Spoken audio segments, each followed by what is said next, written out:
sinasabi ko sa kanya na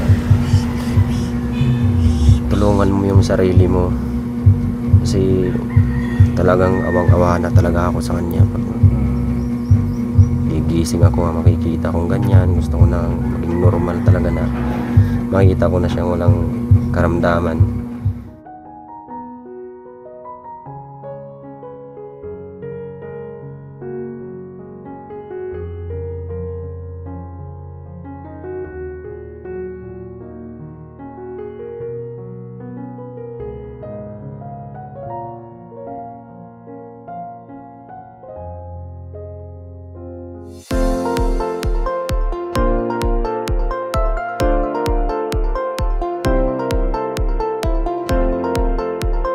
Happy Sunday po sa ating lahat at tuloy-tuloy po ang ating paglilibot kasama si Tatay Libby, si Pepa at si Ate Ruby. Hello, magandang umaga, magandang hapon po sa lahat. Pasensya na po, naka-sunglass pa din ako kasi may sore eyes. Nandito po pala tayo kila Ate Mylene, kukumustahin natin at meron tayong magandang balita para sa kanya. Ayan. Kumusta na Kuya Jamie? Ito na yung anak mo. Kailan dumating? Kanina lang. Galing sa lola. Bless mo na. God bless you. Mabait. Mama. Kanyan daw si mama. Oo, si mama niya nandito. Naman. Pwedeng pumasok. Sige. Wala kang pasok, Kuya Jamie. Ang pangit ang karaanan.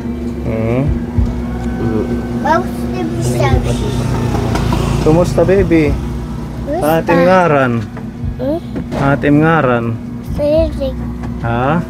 Eric. Eric. Si Kuya Eric. Tipira na edad? Cyrix. Cyrix pala. Cyrix, hindi Eric. 2 years old. 2 years old ka na. Paskila na. Ha? Paskila. Ma-school ka na. Tama, mag-school ka para matuto. Dito ka Kuya Jimmy. Pakausap namin kayo. Kumusta na si Ate Mylene?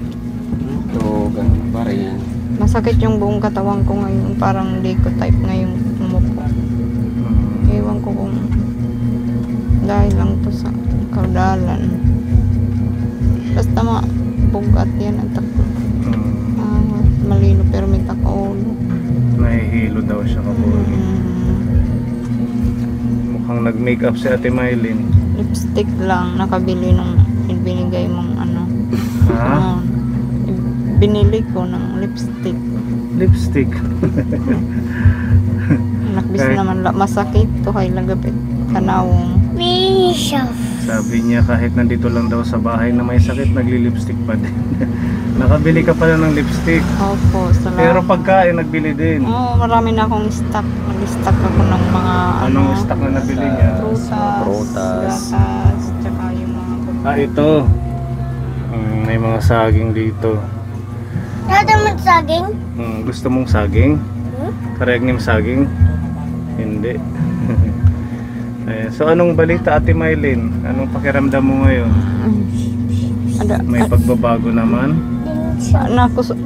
Lumalakas naman yung ano ko pag may nakikita akong Kakausap. Yung laging may malilibangan siya. Parang na ano yung ano niya. Yung pag-iisip niya, naging yung positibo siya. Oo, nagiging ganun. Unat-unat ng paa. Hindi na tulad ng dati na mahirap hawakan siya, na masakit. Ngayon medyo na ano na siya. Ano lang talaga siguro yung may paglilibangan siya. Hindi yung lagi na lang nakahiga siya na walang naglilibangan na. Parang nababagot siya. Nilalabas namin. Nilalabas nila ako minsan doon. Doon ako nagbre-breakfast. So as in hindi mo na kayang tumayo? Hindi ko talaga kaya. Kailangan talagang may mag-a-assist. Kung dati, kaya niya. Nakakapag siya, nakakaupo, nakakatayo siya ng siya lang. Pero nung bandang tumagal na, siguro yung hindi na siya nakapag-isip ng siguro na stress na siya. Ganyan, may sakit siya. Yun, ganyan na lang, naghumiga na lang siya. Sinasabihan na siya na maghiga, laging higa. Ayun, yung mga ugat niya, parang na-paralyze. Maliit yung mga paa niya. Ano? Dahil Hindi siguro naman Ate Mylene, maliit yung paa niya, mapayat kailangan lang mong talaga siya. iunat-unat, Mm-mm.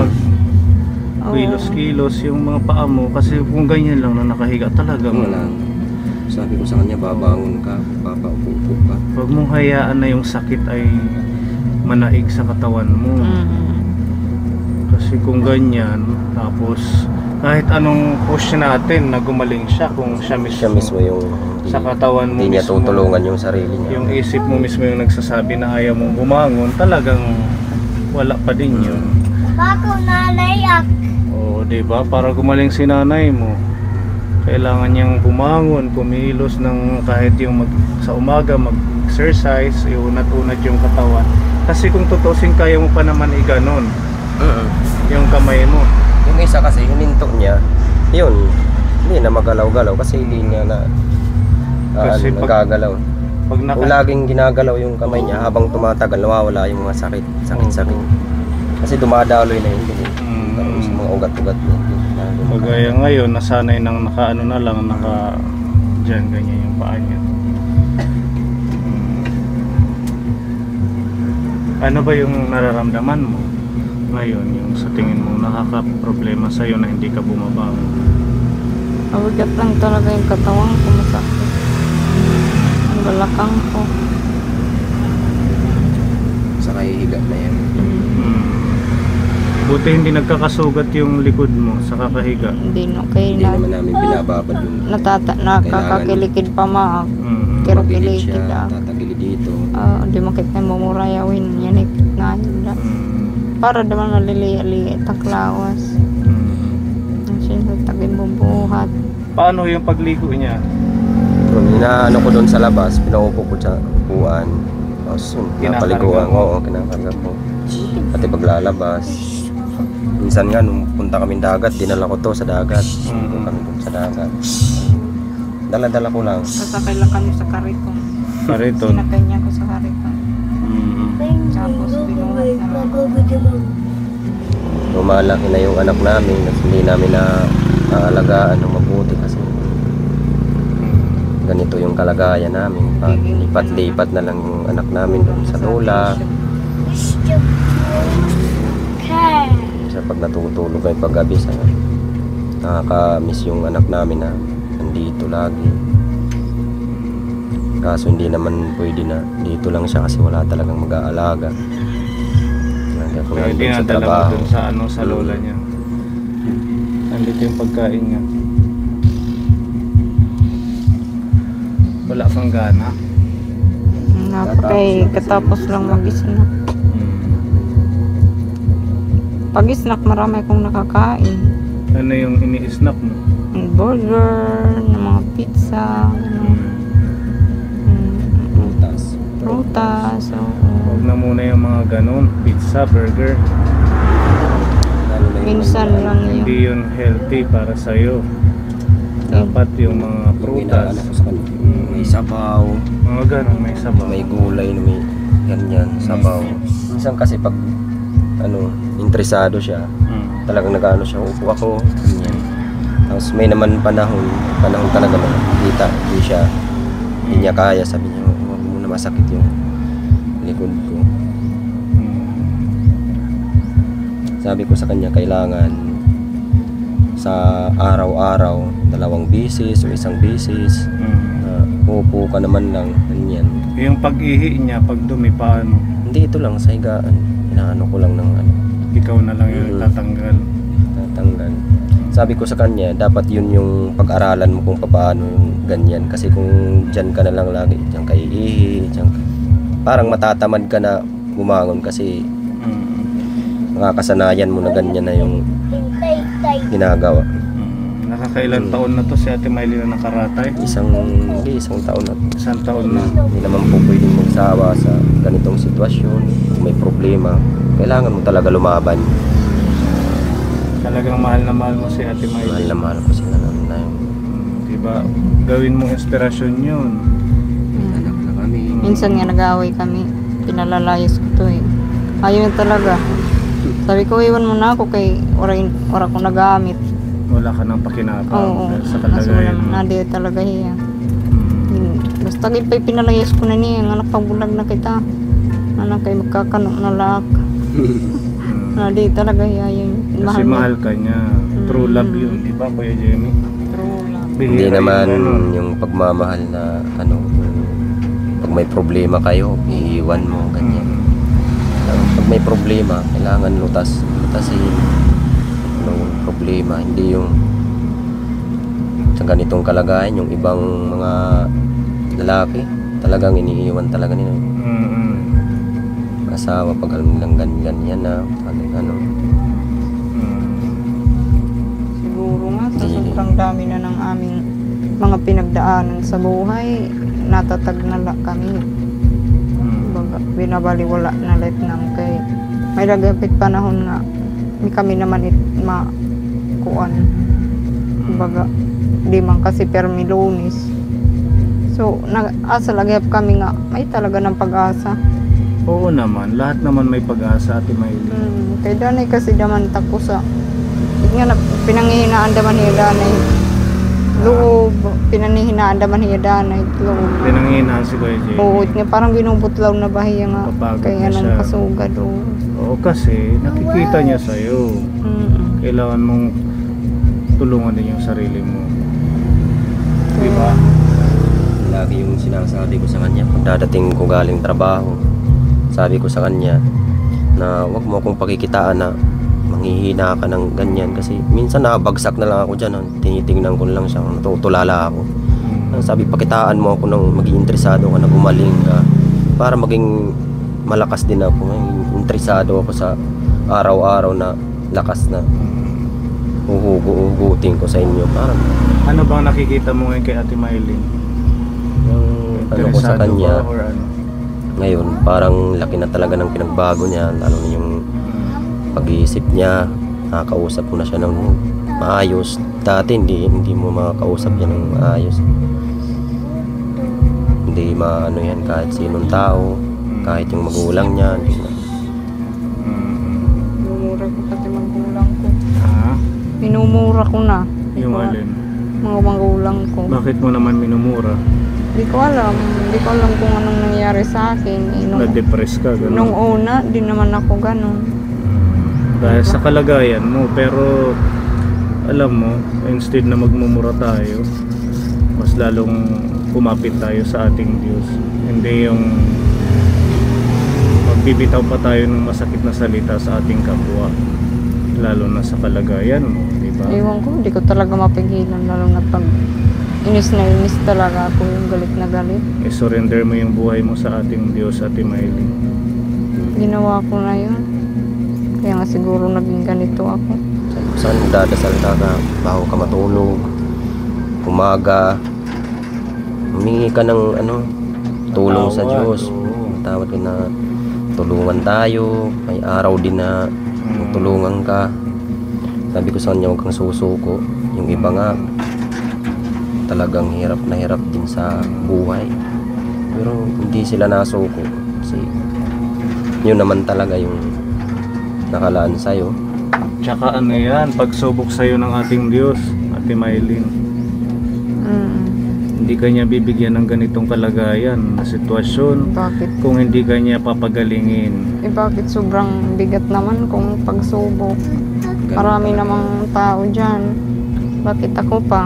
Meron rason ng ating Diyos kung bakit sa'yo binigyan ka ng ganitong pagsubok. Minsan nga, tinatanong ko siya kung kailan ako babangon na walang nararamdaman. Yung parang normal lang, paggalaw, wala ka nang dadaming sakit sa katawan mo.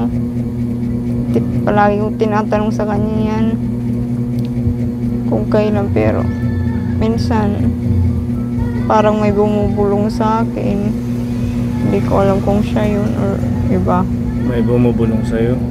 Yung pag nagsasalita ako, yung utak ko din may nagsasalita rin. Parang kinakausap ako. Kung sino man yung bumubulong sa'yo, i-cast out mo. Sabihan mo na wala kang karapatan sa aking buhay dahil ang aking Diyos Ama ang nagmamahal sa akin. Oo, huwag kang magpapatalo. Alam kong ayan ay maraming sitwasyon mo, madami kang pagdadaanan. Kaya kumapit ka lang sa ating Diyos. Huwag kang susurrender. Sabi ko sa kanya, wag mong guluhin yung isip mo. Focus ka lang doon sa paggaling mo. Kung ano yung maganda, yun yung isipin mo, hindi yung... Ano lang Kasi ganun talaga yan. Pag may sakit talaga, kahit ano-anong pumapasok na lang sa isip. Lalo na Kahit nga yung walang sakit, pag gulong-gulong ka, ganyan, ganito. malay natin, ngayong mga darating na araw, may biglang dumating himala ang ating Diyos sa'yo. Diba? Sana nga. Tulungan mo yung sarili mo. Kasi talagang awang-awa na talaga ako sa kanya. Pag gigising ako, makikita kong ganyan, gusto ko na maging normal talaga na makikita ko na siyang walang karamdaman. Sabi ko sa kanya, hindi ko kayo pababayaan hanggat sa nandito ako sa inyo, nabubuhay pa ako. Alagaan kita, anak ko. Sabi ko sa kanya, yung anak mo pa lang, dun ka na manghugot ng ano, kasi siya pa yung nag-i-interest sa'yo na Talagang love ka ng anak niyo. Tsaka ni Kuya Jamie. Okay, Ate Mylene, no? Smile na. Yan, di ba? May magandang bukas pa para sa iyo, sa pamilya mo. Basta manalig ka lang. Kailangan pag nangingi tayo sa gobyerno, kailangan mahabang pasensya. Kasi talaga madaming oras ka, oo, talaga. bibigyan mo talaga ng oras, lalo ng ganyan. Kasi Kalagayan ni Ate nangingi ka kasi Mylene. ng tulong, kailangan masunod mo yung proseso. Kasi madaming pasyente na nangihingi ng tulong, hindi naman nila agad ibibigay yun, lalo na kung hindi kumpleto yung requirements mo. Kaya yan yung lagi namin sinasabi sa aming tinutulungan. Kailangan sundin. At saka may mga tutulong pero hindi yan panghabang buhay, kung hanggang kailan. Kung may magbigay, swerte, pero kung wala, Yun ang sabi ko nga sa hindi kanya. tayo pwedeng umasa sa tulong. Hindi yan, sabi ko sa kanya, kung may tutulong, hindi magpasalamat tayo. Pero yung anuhin mo, yung isipin mo, yung sarili mo na, tulungan mo talaga yung sarili mo. May magpaabot ngayon, hindi yan forever na bawat bisita ko may Sa susunod magbibigay. araw, wala na yan.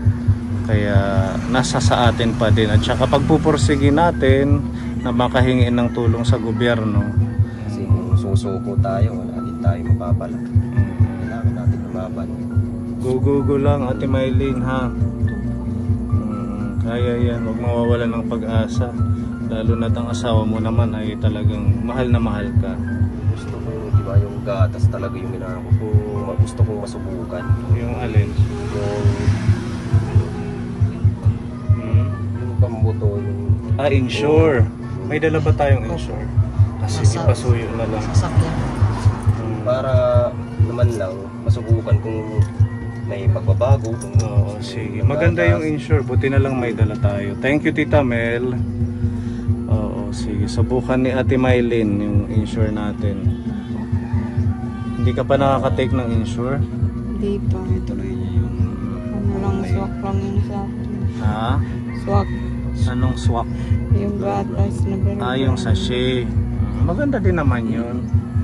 Pero iba pa din yung insure. Oo. Ayan. Ito Ate Mylene. Para masubukan mo pagmamahal ni Tita Mel. Nice lang. Hindi mo na mahawakan, ano? Namamanas yung kamay niya, kuya, oh. Mabuti pa nga yan ngayon. Mabuti nga yan ngayon. Mas medyo lumiit na. Oo.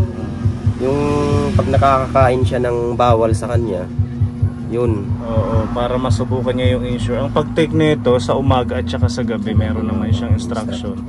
May scooper yan sa loob. Ayan. Anong message kay Tita Mel? Opo, Tita Mel, salamat po ng marami. Makakatilaw naghapakin insure. To be insured. Sana Salamat. makatulong sa'yo yan. Si Kuya Jamie, anong message kay Tita Mel? Mrs. kay Tita Mel, sana po madami pang matulungan mo at nagpapasalamat po kami sa binigay mong tulong sa amin, na sana ma-bless ka din ni Lord na dami pang matulungan mo. Papasalamat talaga kami. Salamat talaga tita. Meron tayong papaabot dito galing sa ating sponsor. Thank you po kay Tita Elsa. Nagbigay po siya ng 3,000 pesos. Tapos si Tita Ophelia Nacar nagbigay siya ng 2,000 pesos. Bali 5,000 ito. Yun nga, gamitin nyo sa panggastos nyo dito, pagkain. Wala plano kami magpa-check up. Papangagano kami sa papacheck up namin yan. Oo, magpa-check up. Para di Tama. masayang. Kasi Kesa kung nandito lang yung pera, pag naibanan na ito, gusto largo. talaga, lalo na kung halimbawa man magastos, wala na kayong makukuha. Kaya gamitin sa pagpapacheck up. Kailangan ko po Di ba kuya? Pero pagkakataon na yan. Ano yung likod niya? Ang galay siya naman. Ay, Sige. Lang. Sige. Ah. Ito po, from Tita Elsa, 3,000 pesos kuya. 1, 2, 3,000. Tapos kay Tita Ophelia, 2,000 pesos. 1,000, 2,000. maraming salamat po sa nagbigay ng tulong po. Sana po madami pang blessing ang dumating sa inyo, na madami pa din yung matulungan. Maraming salamat. Si Ate Mylene, anong message kay Tita Ophelia at kay Tita Elsa? Hello po, Tita Ophelia, tsaka kay Tita Elsa. Maraming salamat po. Magpapacheck up na po ako dahil po sa tulong nyo. Maraming salamat po. Kung wala po kayo, wala po talaga kaming pag-asang makapunta sa ospital, kasi nga kapos kami sa pera. Sana po ma-bless kayo ni Lord tsaka yung pamilya nyo. Pag-pray ko po kayo palagi na ano kayo sa sa kasamaan, sa disgrasya. Palagi ko po kayong i-pray. Kay Kuya Puni po, napaka-laking tulong po ito. Dahil sa na ako sa vlog. Sana po marami pa pong sumuporta sa kanya para patuloy po ang kanyang pagtulong di po siya minto. Alam ko pong malayong mararating ng vlog ni Kuya Pony. Basta suportahan lang natin siya. Yun lang po. Maraming salamat po. Pati po sa mga katim Kapuni. God bless you. At saka babalikan ka namin, alamin namin kung ano mang maging resulta sa check-up mo. Opo. And thank you Tita Mel at kay Tita Elsa. Salamat din po kay Tita Ophelia Nacar sa pagmamahal. Ayan, at ingat po tayong lahat kaponi at naway pagpalain pa po tayo ng ating Diyos. Salamat din Tita Elsa sa panggas, nagbigay siya ng 1,000. Thank you. Ayan, pag-pray mo hinanay ha kuya, higaan po him nanay Po. para mawasan na makapagpasyal-pasyal na sila.